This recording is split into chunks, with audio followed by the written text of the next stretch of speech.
Good morning, everybody. Welcome to St. Paul's in Chestnut Hill.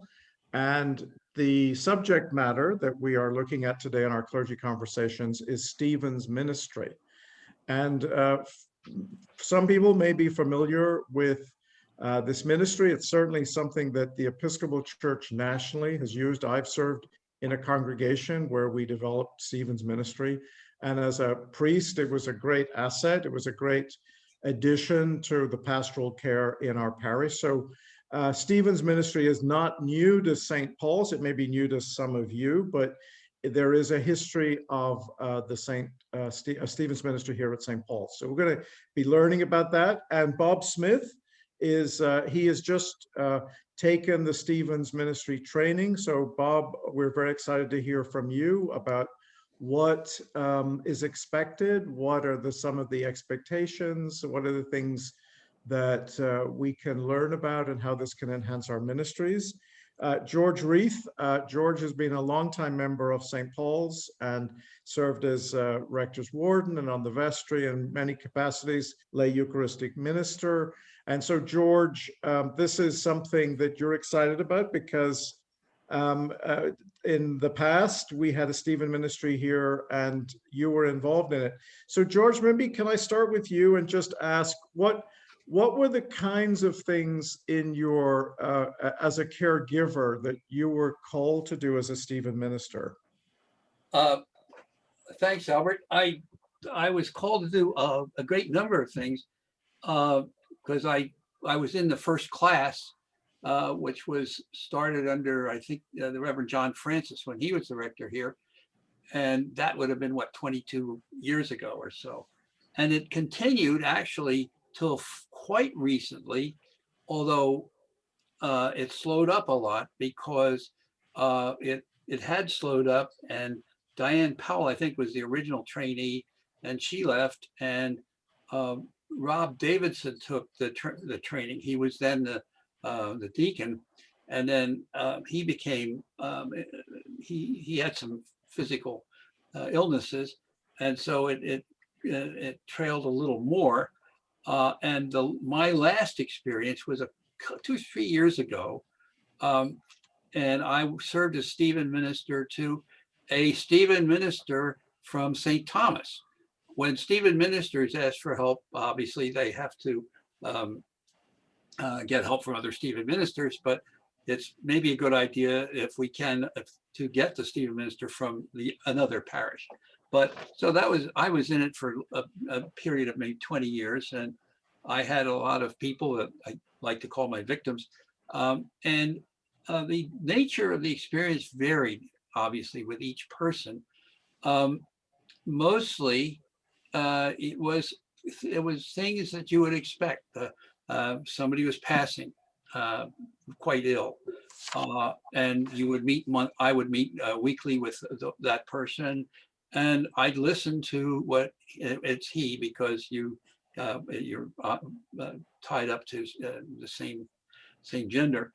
I would listen to that person, and we'd talk back and forth. And one important element in the weekly session, which lasts about an hour, and they last either at the church or at the person's home. And I don't remember all the details about where and Bob, you can help out about you shouldn't meet in public, except if you're walking and you can have private conversations, but you shouldn't meet at like Starbucks and somebody you sit there now and couldn't until a few days ago, but you sit and hear what you're talking about, because it is confidential. The subject matter is confidential. This last fellow had a series of incredibly serious operations, and he rallied each time. And he was a retired engineer and a fascinating individual. He'd written a lot of papers in various topics, and in that case, we'd visit, we'd talk about that a lot. And he'd hand me a paper he wanted me to read, and we'd talk about it the next time. That was that time, and he was towards the end. he was hospitalized and then for major surgery. And then he was sent to, I guess I won't name the very well-known recuperation center just outside the borders of the city of Philadelphia, where we had scheduled a meeting in his room there. And as I walked into the room, he said to me, 29. And I said, what does 29 mean? And he said, 29 is the number of minutes since I pushed the button for help. And I said, what kind of help do you need? Because this would be medical, I thought. And he said, well, I've been having some chest pains. And I said, well, let me go and get it. And at that point, two young ladies appeared in the doorway, and and he said, I'm having chest pains. And it was a deer in the headlight situation, and nothing was happening. And at that point, I said, gee, I'm going to have to step outside the role of Stephen minister and figure out who to talk to and how. And happily, he had already called his daughter, who appeared with a nurse. And it turned out that all that was necessary was he needed to be adjusted in bed, and he couldn't do that himself. But that relationship was a fascinating one for me, not because of that incident, but the papers that we read and talked about. Prayer is a very important aspect of the visit. Part of the training that we get is, composing prayers. And I found myself relying a lot on the Psalter, because there's some wonderful prayers and stories in there. And it brings you to a very suitable spiritual, I think, close of a particular visit. We had at one point an individual from a foreign country whose wife, and they had come to the United States and come to St. Paul's, and his wife was very seriously ill, and he needed a green card, and to get, there were difficulties in her getting treatment, and one of our ministers spent really more than the call of duty in getting her access to the care that she needed, and this was physical care. And we also had to get access to a green card, and I happen to know an attorney at Decker who did this work, and this was a few years ago, several administrations ago. So getting a green card was difficult, but not impossible. And this fellow got his green card. Another time, bad divorce. A problem, individual having difficulty seeing his children because his ex-wife was very angry at him. And George, can I ask you a question, yes, George? sure. Do you feel that your work in Stevens helped you to grow spiritually? Yeah, it certainly did. When you pray with an individual, I think every time there's a tad of growth there, hopefully for both, but surely for me, because you're picking the prayer, you're trying to compose one, and one must really look to God. What do I say? So just if I can just say something, Albert, and then so the George mentioned a lot of things that sound that could be complicated and involved, but the Stephen ministry, your time commitment is limited to 1 hour per week with the person. We are trained that there are boundaries that we need to recognize, such as when there's the need to pull in outside resources for any, if there's a thought that a person could use a professional help, either legally, counseling, whatever. And so those are the things that people are trained to recognize and to maintain boundaries. Yeah, so Bob, you just came back from the Stephen ministry training. So first of all, why the title? I'm familiar with St. Stephen the Martyr, and he was the first deacon, I guess, of the church, right? So I guess it's talking about a servant leadership role, right? I guess. Yes. So what did you learn? Can you tell us a little bit about what you learned in the training, and then what does this role mean for you? Okay. Well, the training is very well organized. The material is excellent. There's an opportunity, what many people say that have gone through the training process, and training as a caregiver, that you learn many skills that are useful in wide aspects of life. Listening skills, caring skills, spiritual skills. The mission statement of the Stephen Ministry matches up very well with St. Paul's mission statement, in that in St. Paul's mission statement, it says to use our God-given gifts in service in the world, reaching out to share the love of God known to us in Jesus Christ. And the mission statement of St. Stephen's is equipping people to use their gifts in ministry, helping people grow in faith, providing care and support for hurting people, building up the congregation as a caring community, and reaching unchurched people with the love of Jesus. I already mentioned the time commitment is not a huge time commitment as a caregiver. The biggest time commitment is in the training process, and that there are 2.5 hour well-organized group training sessions.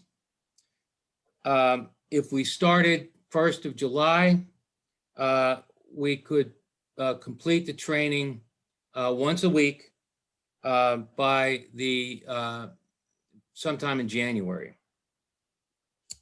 The other time commitment is that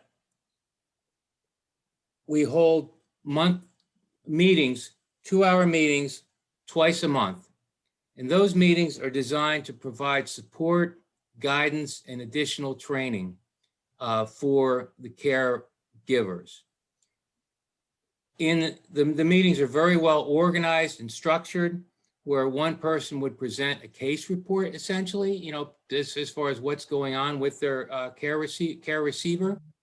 And then they receive guidance and advice during the meeting as far as how to best move forward on that. So Bob, let me ask you, so I'm considering, say, committing 50 hours a week to training over the next 6-8 months, right? And then that seems like a lot of time, right? But then after that, the other commitment would be a 2-hour meeting with the priest. That is a confidential meeting. So yes. I know from my experience with Stephen Ministry, the role of the priest in this is actually pretty important, because they also would assign the care receiver, right? So can you tell us, so what are some of the personal benefits to, investing all that time? It's one thing to, give so much time to the church, but what do you get out of that personally? Okay, well, I'll tell you, I've been a hospice volunteer, and this is, you have to understand that end of life caregiving is relatively, it's not the major focus of Stephen Ministry. So just bear that in mind as I tell this story.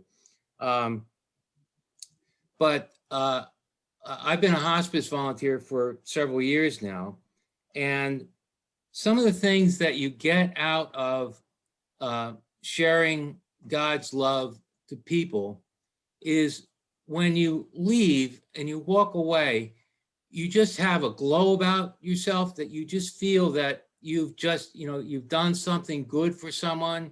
You've been there, and for example, I'm on Fridays, I go visit an Alzheimer's patient, and she's can barely get words out of her mouth. But we always, at the end, when I'm leaving her, I stand close to her and I look deep into her eyes, and she looks deeply back at me, and we connect. And when you realize that you made a connection with someone in that situation, you just have this great feeling that you've done something for someone who is in a difficult situation of life. And so those are the kind of things that caregivers receive and get paid back for their time and effort in this program. It's a wonderful experience. George mentioned that grief is one of the issues. There are, sometimes it's financial difficulties. Sometimes it's marital relations, where there's a divorce that has happened. Even with pregnancy and post-birth challenges, infertility, miscarriages, those kind of things. Loss of a loved one. Loss of job. Loss of job, yeah. And so there are a variety of people, or there are many people in our community that are suffering, and we don't recognize it. And Albert knows many of these people. And what we can do as lay ministers is we can assist clergy in pastoral care. And once it reaches a point where you feel that, hey, this is beyond my scope, which you're taught and you're trained as far as what your scope is, then we would have a list of outside sources, references that we would draw into the case, and then the caregiver would not be involved with those types of things. I think that we, at least in my experience, that we when you got to where you had to draw in an outside professional, that was not done by the Stephen ministry, was not involved. It was the leader, which is you, Bob, or and for sure the clergy and the priest. Sure. Yeah. So I guess, one of the key things that we find as clergy, that sometimes, we're not professional counselors, right? So, but part of the discernment is to realize this particular issue or problem needs more professional structure. It could be a family crisis or something. So clearly in the discussions, as we are sharing with the Stephen ministers and the clergy, we're also discerning at what point is this beyond us that we need to call in other help. So it sounds like the Stephen minister, that you're a companion with somebody. You're not trying to fix them, right? Right. And I was going to ask George, you've been part of your ministry is also going into people's homes to giving them communion, and hopefully in the next couple of months we might be able to resume that ministry. But what do you see, George, as the difference between the lay Eucharistic ministry that many of us are doing at St. Paul's and Stephen's ministry? Well, I guess one obvious difference is that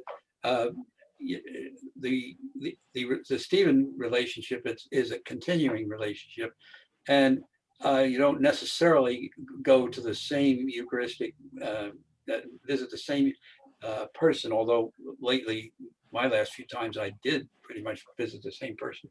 But there is one very close parallel. And as Albert, as you remember Ken Milner very well, I was his lay Eucharistic visitor for a year or so. And his eyes would brighten when I'm not sure he knew my name, but he knew why I was there. and his eyes would brighten, and he looked right into mine, and was exactly what Bob was saying with in his ministry just a few minutes ago. And that for me was, worth the trip. But as I say, that was a one-shotter every week or whatever, whenever I'd be scheduled, because I didn't go every week. And so the Steve Ministry is a much more regular, well-defined relationship. Is there a time limit? Say the clergy say here's a particular parishioner who needs support. They're going through a job change. Say, is there a scale of time that the care receiver and the caregiver would commit to? Typically, they'll last about a year, somewhere in that neighborhood. And that's one of the things that is discussed in those bi-monthly meetings, as far as when it's time to break off the ministry, that the person is moving on, and things have gotten better, and so at that point, you would assertively say that, I think this is, I think we've accomplished what we wanted to accomplish. One thing too is those. It sounds like, yes, you have the bi-monthly meetings, and they take a couple of hours, but the training that we go through to start, the group develops a real bond, and we had wonderful people when we started, and there'll be wonderful people that step in now, and I used to really look forward to those meetings, and I would get really deep spiritual feelings from listening to what my co-ministers were saying and doing when they made a presentation on the issues that they were facing, and we'd laugh, and we not often weep, but we could have, and it was a really meaningful experience for me. So, Bob, today, as you know, we announced the name of the new rector-elect for St. Paul's, and that's a very exciting, it's really good news for the parish. We've come to the end of a 2-year discernment process. If you had an opportunity, and you will have an opportunity, obviously, to sit down with the rector-elect and talk to him about Stephen Ministry. So what do you think is this ministry is going to do to enhance the pastoral care of St. Paul's? Well, it involves more of the congregation. It empowers the members of the congregation to spread Christ's love, God's love for everyone. It reduces it makes the church's pastoral care more effective, because with the guidance of the priest, we can he can serve more people through more care through the caregivers. So I think that's the primary. Well, that's one of the benefits for the priest, but the biggest benefit really is for the caregivers in how they feel and how they experience the ability to do things that maybe they've always wanted to do, to reach out to help other people, and that because we have loads of loving and caregiving people in our parish, and maybe they would like to do these kind of things, but they just don't know how or who. And this is an opportunity. It gives them a channel with proper training to really do good things in the world. That's great. So we're going to open up the panel now for questions from those of you who are listening in and watching as part of our Zoom conversation. James, Denise, and the McClungs are here as well. It's great to see you all. And I just open it up if you want to unmute yourselves and ask a question of me or Bob or George. Good morning, everybody. This is Tim and Meredith McClung joining you. Happy to be with you, and thank you so much for your time explaining this. I am interested in what's the duration of the initial training? There are 20 2.5-hour training sessions. That's the biggest, that's your biggest time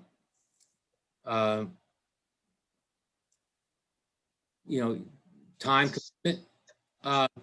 But we would set it, what I'm thinking is that when we have a group of people who are interested in this, and, to start, we're probably looking at maybe 2 or 3, maybe 4, not a large group of people.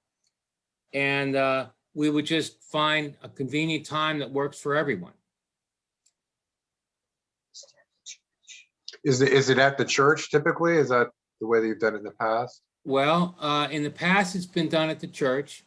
In today's world, I guess we would all, we would get together as, the volunteers and myself and the priest, and we would, make a decision if we wanted to do this via Zoom or if we wanted to do it in person. So that's an option. I did my leader training by Zoom. In past years, you would travel to, they had a couple different locations scattered around the country for training minutes, training, leader training. Yeah, we did our training at the church 20 odd years ago, and it was a good thing because there's a lot of at least the training then involved interaction situations, not real situations that we were called on to be with fellow parishioners, but we would be fellow parishioners talking about the training that was being given. And when there was a lot of interaction, there's a lot of laughs, and when you do a role play, things go really wild. And we had a few of those, a few laughs, and you just develop a strong bond among the group. So I would urge personal meetings if that's possible. But it's not just plowing through a book. So Denise, you have a question? I just have a comment. Most of my questions were answered with respect to the time commitment and all of that. So thank you for that. My question would be, if someone like me may not have the bandwidth at this particular point in time, are you thinking that this will happen next year? I mean, so is the thought to have a class of ministry folks?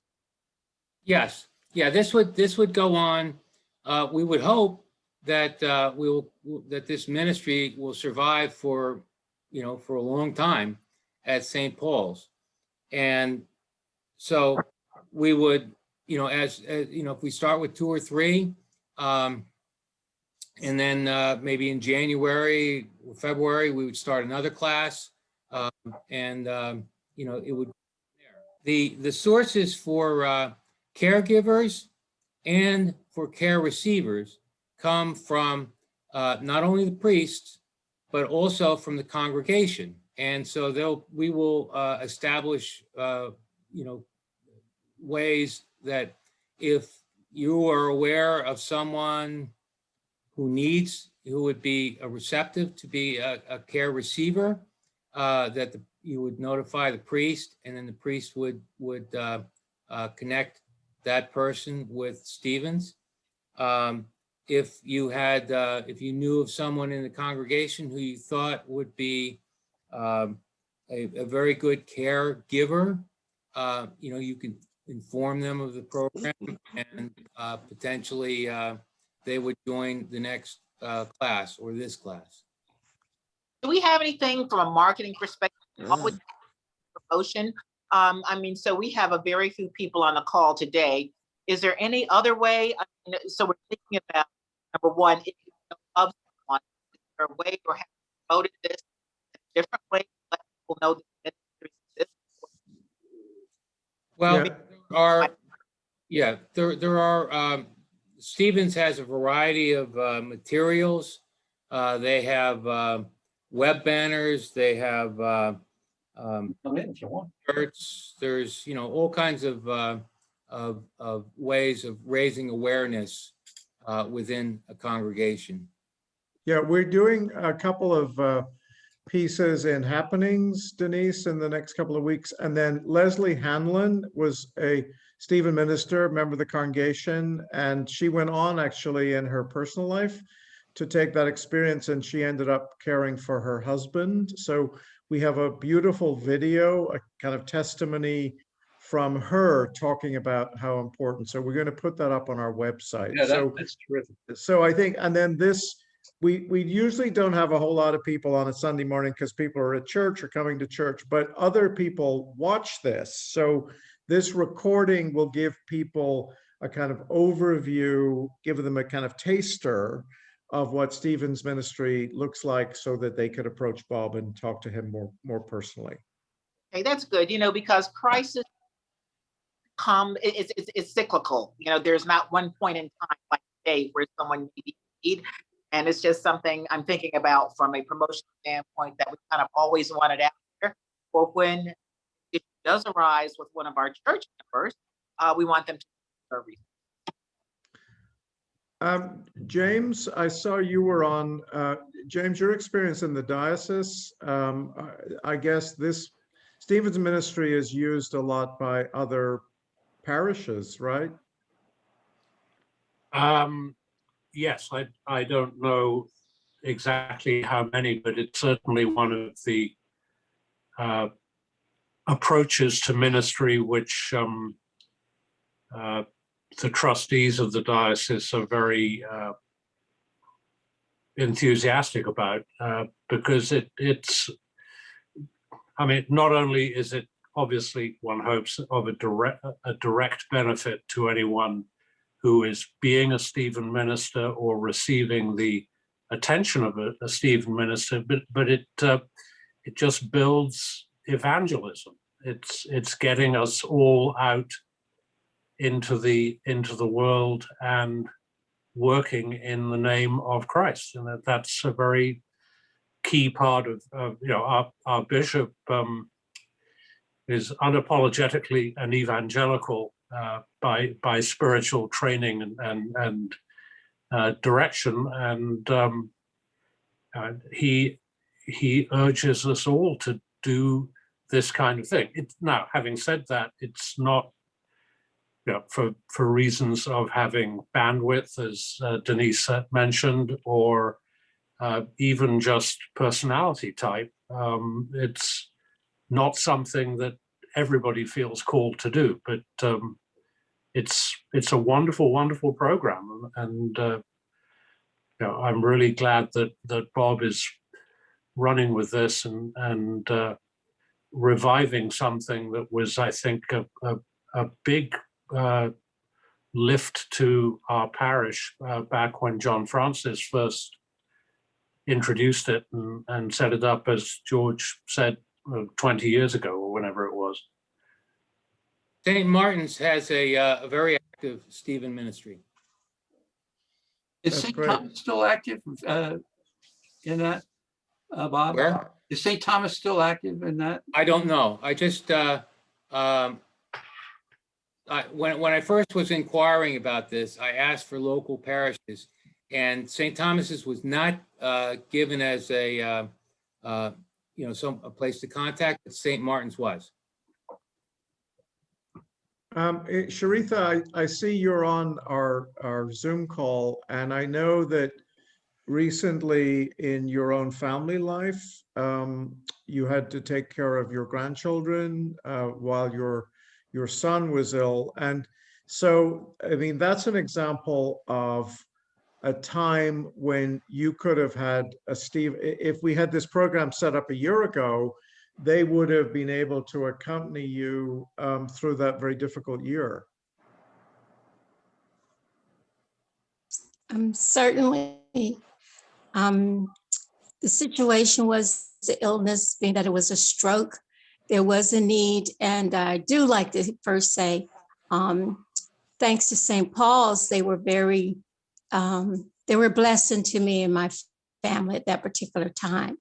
And there certainly is a need when the families are just suddenly having circumstances where they need others to just step in, and if no more than just a thought, because it all helps to keep the family knowing, going through that others care.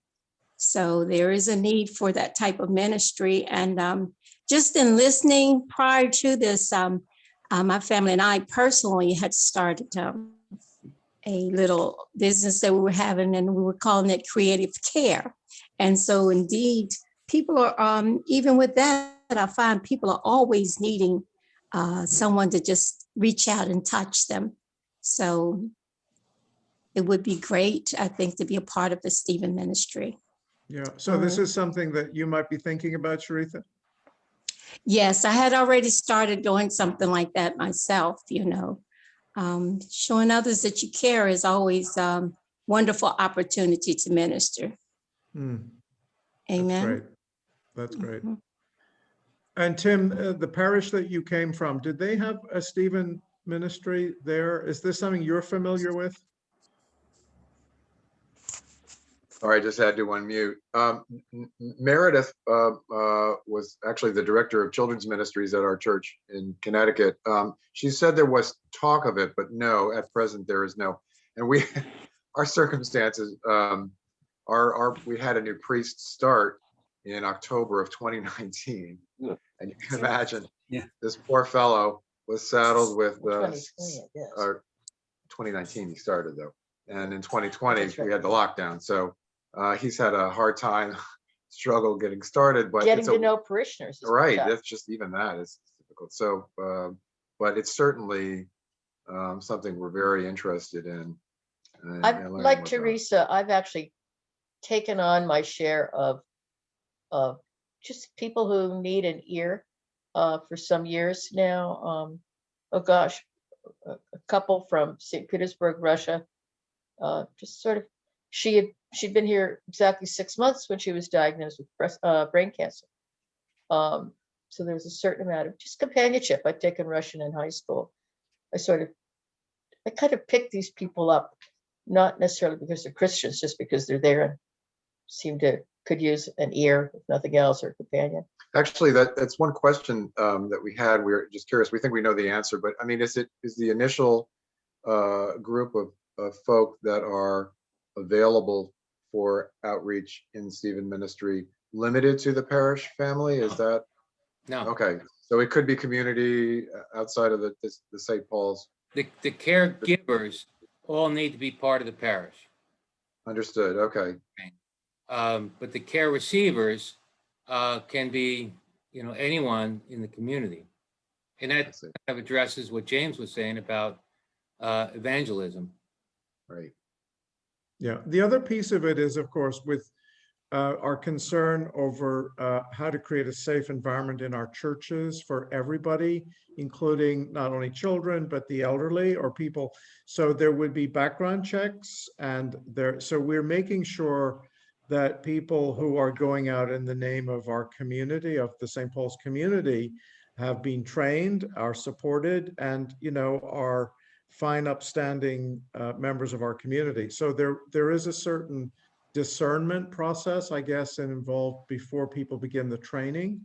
And we would certainly be doing background checks and building a team of, the best people we have to provide this ministry. And what I'm excited about right now is, I mean, what a great blessing this will be to St. Paul's and to this new rector coming in. And I don't know if he has experience of Stephen ministry, but it really enhanced my ministry. And we also had a parish nurse that was a retired nurse. And so between the Stephen ministry and the retired nurse that was part of a larger community parish nurse network. There was a lot of very practical care and support given to our community. One comment is that when one is assigned, it's a voluntary group, a voluntary assignment, and voluntary acceptance of the Stephen ministry. And sometimes, you get rejected in a nice way, but you do, and a training does go to that, and you need to be prepared to have your good intentions postponed until another assignment is made. And that's as it should be. One or two meetings, and the care receiver may decide to look elsewhere, and that's fine. And the same thing with the caregiver too. If a caregiver, if you are trained as a caregiver and you find that this is a situation that you're not comfortable with, this is not a job. This is volunteering. But I just know that anyone who decides to go through to become a Stephen minister, that the paybacks versus the time spent will be 100-fold, that you will just get so many blessings in your life from doing God's work, that it will just be so much more than what you put into it. That's very well said, Bob. Are there any other questions from those of you who are checking in?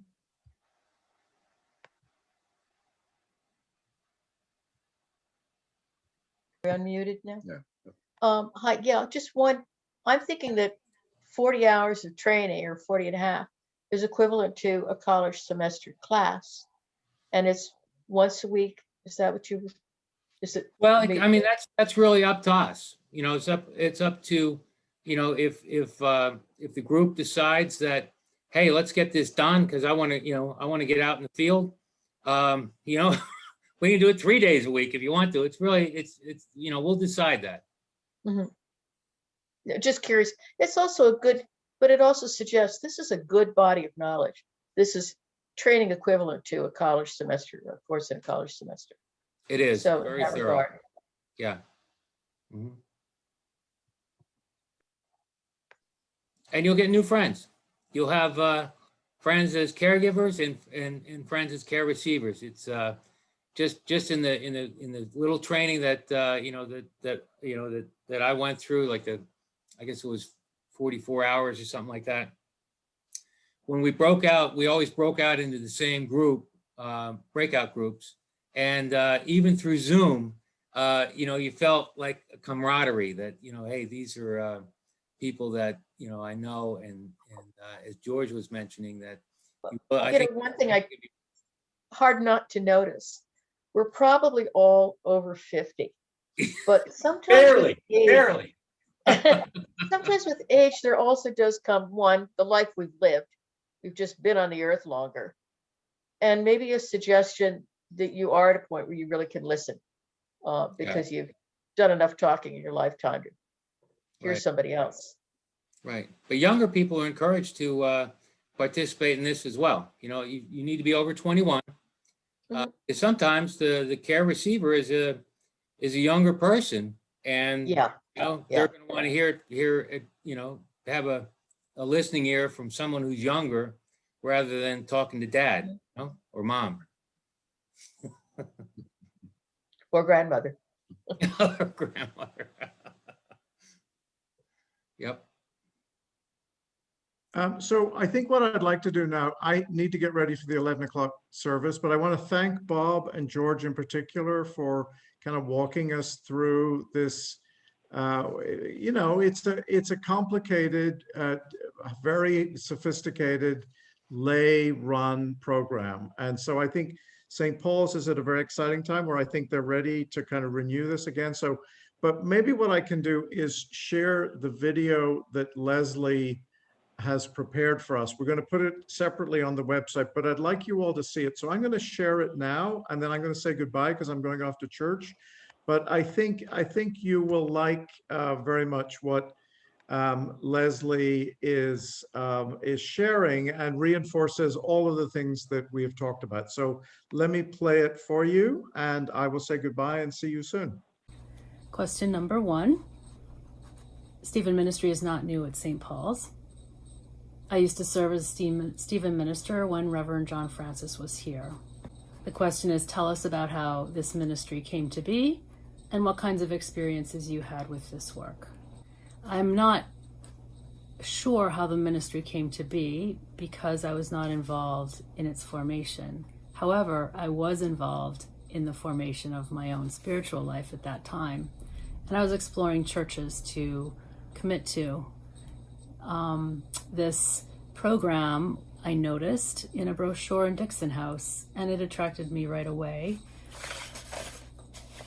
I've pulled some paperwork from my dusty files and folders and books from that time, and what a Stephen minister is a child of God who walks beside a hurting person, a caring Christian friend who really listens, and a lay person who has received the 50 hours of training in order to provide this distinctly Christian care. I noticed it was not a counselor or a therapist, not a problem solver, and not a casual visitor. This framework appealed to me on every level as a person who was looking for more personal development and a way, I think, to be of service in a Christian community. The kinds of experiences I've had with this work, even though I only had one care receiver after my training, I went on to use it primarily in my own life. Many of you, or some of you, may know I'm a longtime caregiver to my husband who has primary progressive multiple sclerosis. And this happened similarly at the time of my Stephen ministry training. So the truth is, I've used it as one of my primary ways of being a caregiver for 20 years. And also my many friends and family members, I believe, have benefited from the skills I learned and the knowledge I learned in the training of Stephen ministry. And my relationships have benefited, I think, and the people in my circle have benefited exponentially from this training. So while it's an in-parish Christian-based program, I can rest assured it filters very easily out into the rest of our lives and strengthens all of our relationships. My next question. Leslie, one can argue 50 hours of training seems like a lot. How would you convince someone this is worth doing? What comes to mind first is St. Paul's Choir and the amount of time that the wonderfully dedicated choir members dedicate to that ministry. Next, I think about the rummage sale and how many hours over the summer typically parishioners dedicate to the endeavor of the rummage sale. And on and on and on.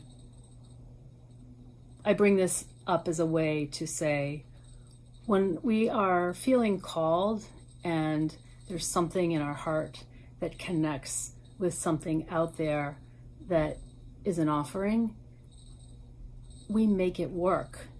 50 hours on the surface does seem like a lot. And we wonder, how do we incorporate that into our already jammed lives, jam-packed lives full of commitments?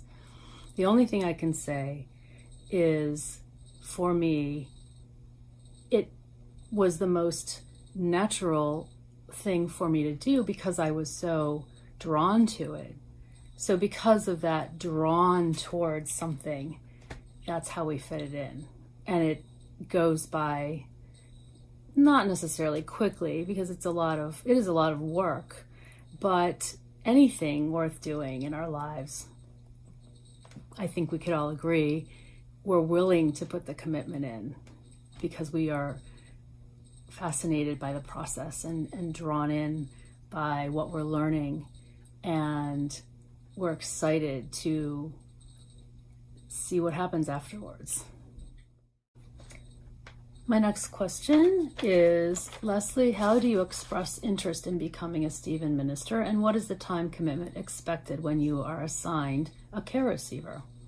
The way that I would express interest in becoming a Stephen minister is to speak to the rector or the assistant rector.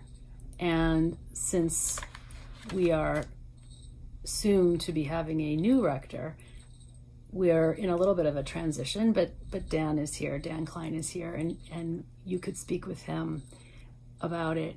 And also the people who will be in charge of setting up the program. And through the advertising that we will be doing on the website and presumably around the church property as people filter back into in-person church time, I would imagine the contact people will be there. So it would be very easy to know who to speak to if you were interested in becoming a Stephen minister.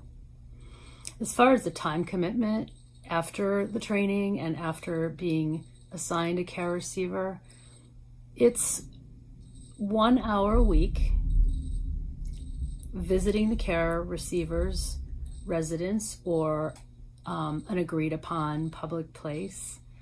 And then twice a month, I think, there is a commitment of an hour or two, I don't quite remember, where the people that you train with come together. So it's a twofold it's a twofold experience, for lack of a better word. So the experience of meeting with your care receiver once a week with them for an hour, 4 hours a month. Then, because we all need our own support, even though this is a totally confidential ministry and nobody except the rector and maybe the person in charge of the program, nobody knows who any of the care receivers are, which is critical. But we need, the Stephen ministers need ongoing support. And so there's a whole structure and a whole framework that Stephen ministry offers to give those of us who are trained as Stephen ministers the guidance, the support, the camaraderie when we run up against challenges, when we find we reach a point where, oh, this might be something where I feel like I'm over my head. It's all vetted and discussed to determine, do we need to bring in professional help? There's a resource that will be set in place so that professional people can easily step in if necessary. Going on a little bit on that detail, but to try to say to you that never ever do you, as a potential Stephen minister, have to worry that you're going to be in over your head and that you're getting yourself into a situation that you thought was fine, and then once it's there, it's not. It's always fine because we always are supported. It's just this wonderful building block support system that starts with the person in need and then builds upon the person who is there to support the person in need. It's beautiful. My last question, is there anything that I would like to add to the interview today, and any words of encouragement to both potential caregivers and care receivers? The first thing I would like to add is, not only was I trained as a Stephen minister and was assigned a care receiver and was able to go through that process in that orientation, but I also, a few years later, needed my own Stephen minister when things got very challenging with my husband's illness and our journey together. And I came to be given a Stephen minister, and then I was the care receiver. And I think there may have been maybe one or two other people who were trained as Stephen ministers who then subsequently found themselves in a challenging life situation and needed their own care receiver. So how about that? It works both ways. And I wanted to add that and mention that. Additionally, I'm thinking about the timing of having this ministry return to St. Paul's as the world is slowly, finally coming out of this global pandemic called COVID-19 and a very challenging landscape on many fronts we are all seeing. When I look at some of the topics that were the topics that we learned during our training, I want to just share a couple of them, the titles of them. See how this sounds to you. The Art of Listening, Feelings, Yours, Mine, and Ours, Process versus Results in Caregiving, Assertiveness, Relating Gently and Firmly, and Maintaining Boundaries in Caregiving. So while that is all the formality and building blocks of Stephen ministry, my gosh, aren't those things we all might be looking for? Are those words that make us calm down a little bit and feel a little more relaxed? We've been communicating so much through Zoom and text and email, losing kind of a lot of the nonverbal communication. At least I have over this past year, working remotely, fully in this little room, and not seeing anybody for 15 months really. And it just feels like a great opportunity and great timing to allow this kind of communication to flow back into the parish and to give our new rector added support in a lay ministry. And it's well, I guess that's all I have to say. A little bit of a bumpy ending, but I think I'll end there. Those are the additional thoughts. So I hope you'll consider it. I hope you'll consider if any of what any of us are saying today resonates with you, you'll consider exploring Stephen ministry as something to incorporate into your life. So the next step, if anyone is interested, would be to contact Albert, and we'll proceed from there.